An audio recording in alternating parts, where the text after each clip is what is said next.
네, 요즘 이 영화 때문에 미친 듯이 울었다는 분들이 많으신 것 같습니다. 이 지적장애인 아빠와 어린 딸의 사랑을 그린 영화 7번 방의 선물 때문인데요. 이번 주말이면 1000만 관객을 돌파할 가능성이 크다고 하네요. 이 대단한 영화를 만들고 또 각본도 직접 쓴 이환경 감독을 제가 만나고 왔습니다. 실제로 이 감독과 딸의 얘기가 영화 곳곳에 들어갔더라고요. 지금부터 만나보겠습니다.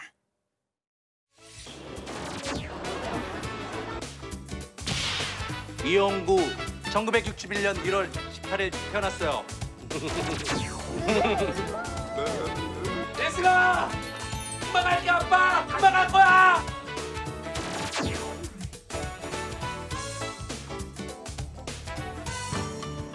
네, 우리 영화 사상 8번째로 1000만 관객 돌파를 앞두고 있는 영화 7번 방의 선물에 이환경 감독 나오셨습니다. 안녕하십니까? 안녕하세요. 네, 뭐 그야말로 미친 흥행이다 이런 얘기까지 나오고 예. 있습니다. 이 정도까지를 예상하셨습니까?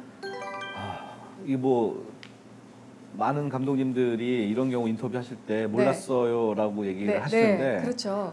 예, 저도 솔직히 말씀드리면 정말 몰랐습니다. 모르셨어요? 예, 정말 몰랐어요. 일단 어느 정도로 예상하셨어요? 한 300만 정도만 넘으면 300만이요? 예, 정말 행복하겠다. 아, 좀만 더 잘하면 500만까지도 가면 얼마나 행복할까. 네. 예, 이 정도였었습니다. 그 2배를 지금 앞두고 있는 상황입니다. 그 힘이 뭘까요? 이 영화의 힘?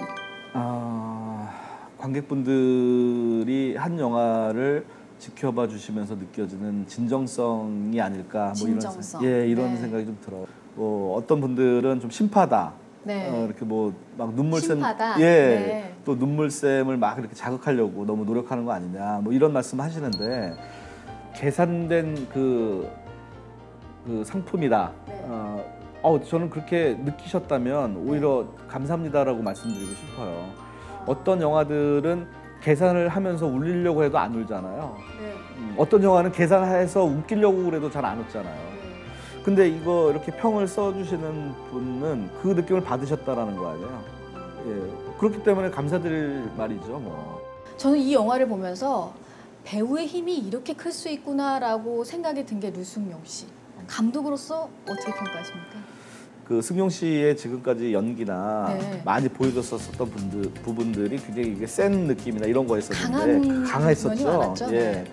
그래서 저는 오히려 그런 강함보다는 네. 그 이면에 감춰져 있는 그 강아지 눈 같은 느낌을 좀 보여주고 싶다. 강아지 눈. 예, 네. 그 승용 씨 눈은 강아지 눈이다. 내가 보기엔. 아. 그랬더니 깔깔깔 웃더라고요. 네. 제 눈이 강아지 눈 같아요, 뭐 이러면서.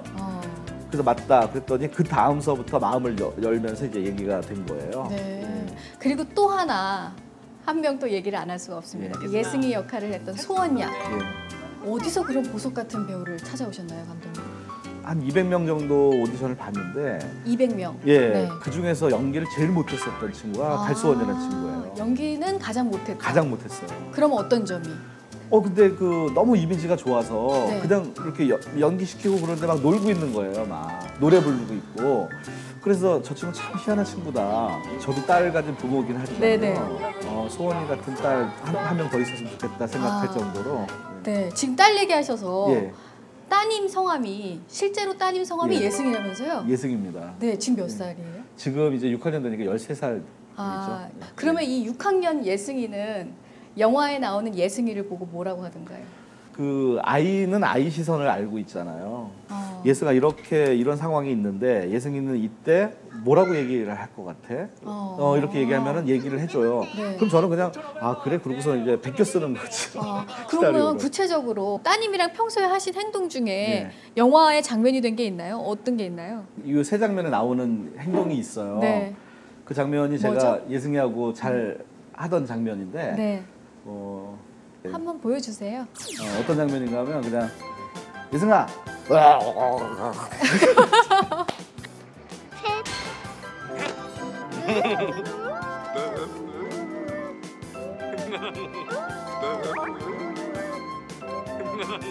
이게 바보 같아요. 예. 실제로 장면이 된 거네요. 이렇게 네. 하면 되게 좋아요 우리 예승이. 네. 그 7번 방 식구들의 매력이 또 대단했잖아요. 대단했죠. 네, 어땠습니까? 그 우리 방장인 오달수 씨가 네. 까막눈이잖아요. 글자를 잘 못 읽는 설정으로 나와요. 시나리오 대본에서는 제가 써놓은 게 그냥 책을 못 읽는 방장, 그걸 옆에서 질타하는 실방 사람들 정도만 이제 풀어줬었어요. 네. 까막눈도 아니고 왜 그래 정말. 요새 까막눈이 어딨어요. 개 원숭이 돌고래 오랑우탄 침팬지도 3개월만 공부하면 검정 거실을 줘요 형님. 알았어 누가 뭐래. 글 모르는 놈이 그 사람이에요? 야 너 우리나라 문맹률이 몇 사실은 프로다? 제가 너무 웃겨서 이 끝을 방향에 그런 사람 못하고 그대로 간 없어요, 형님. 장면이거든요. 정확하게 좀 그런 사실을 부분들은 알고 얘기해야 배우들에 돼요. 대한 합의나 또 이 서로 간의 그 믿음이 없으면은 행해지지 않는 씬이에요 분명히. 근데 그런 게 기가 막히게 그 맞아떨어진 장면 중에 하나죠. 그리고 또 제가 주변의 얘기를 들어보니까 이 40, 50대 남성분들이 이 영화에서 터졌다고 하더라고요. 네. 눈물을 그렇게 많이 흘렸대요. 예. 특히 그 장면에서 아빠로 태어나서 고맙습니다. 예. 아빠, 절 태어나게 해주셔서 감사합니다. 그 장면에서 특히 많이 울었다고 제가 얘기를 들었거든요. 예. 사실은 제가 40대이기 때문에요. 네. 제가 시나리오를 쓰면서도 혼자 쓰면서 바보처럼 좀 펑펑 울기도 하고. 울면서 쓰셨어요? 예, 그리고 그 장면 보면서도 이렇게 울컥하는 장면이 한두 장면이 아니었었어요. 그러니까 최초의 관객인 제가 먼저 보면서 그런 느낌들을 받아서 네. 아 분명히 이거는 그 40대 남자, 50대 남자분들은 분명히 그 느낌이 올 거다라는 생각을 했었죠. 굉장히 감동적인 영화긴 하지만 곳곳에 사회 문제들이 포함되어 있습니다. 뭐 네. 아동 유괴, 성폭행이라든가 뭐 경찰의 강압적인 수사라든가 네. 어떤 의도를 가지고 쓰신 건가요? 어떻습니까?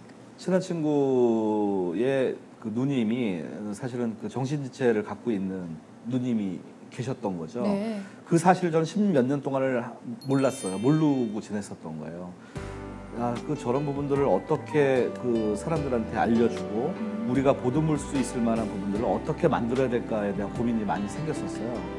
그러다 보니까 그 용구와 예승이를 바라보는 이 사회적인 시각이 녹록치만은 않은 거예요. 극 중에서도. 그래서 일부러 그 영화 안에서도 색감에 대한 배분을 했어요. 현 사회에 있을 때는 그 색감에 대한 구성을 거의 블루톤으로 많이 움직였어요. 오히려 차가운 현실에 대한 부분들. 네. 그리고 정말 이 죄를 짓지 않았음에도 불구하고 억울한 누명을 쓰고서 들어간 용구. 거기에 이 보여지는 그 7번 방 안에는 오히려 파스텔톤으로 이쁘게 포장을 제가 했어요. 네. 이게 판타지죠. 오히려 이렇게 바라보는 사람들에 대한 그 잣대를 좀 돌려버리고 싶은 생각들이 있었어요. 네. 현실은 블루톤이고 그렇죠. 그 감옥 안은 파스텔톤이 예, 좀 예. 아이러니하네요. 예, 그런 네. 식으로 많이 했었었죠. 네. 예. 앞으로 감독께서는 계속 이런 기세로 가시는 건가요? 아니면 좀 다른 시도를 하실 계획이신 건가요? 새로운 시도에 대한 그 목마름이 있죠, 분명히. 그렇지만 제가 늘상 갖고 가려고 하는 그 희생이나 사랑, 예, 늘상 전작에서 보여줬었던 희생과 사랑은 그 근간에 두고서 네. 어떤 얘기들을 풀까를 고민을 할 것 같아요. 네. 예, 많이 달라지지는 않을 것 같아요. 아, 이대로 예. 이런 좀 눈물이 나는 감동의 휴먼 코미디로 예, 계속 예. 가시는 건가요? 예, 그럴 것 같아요. 네. 다음 작품도 저희가 또 기대를 해보도록 하겠습니다. 지금까지 이완경 감독이셨습니다. 고맙습니다. 고맙습니다.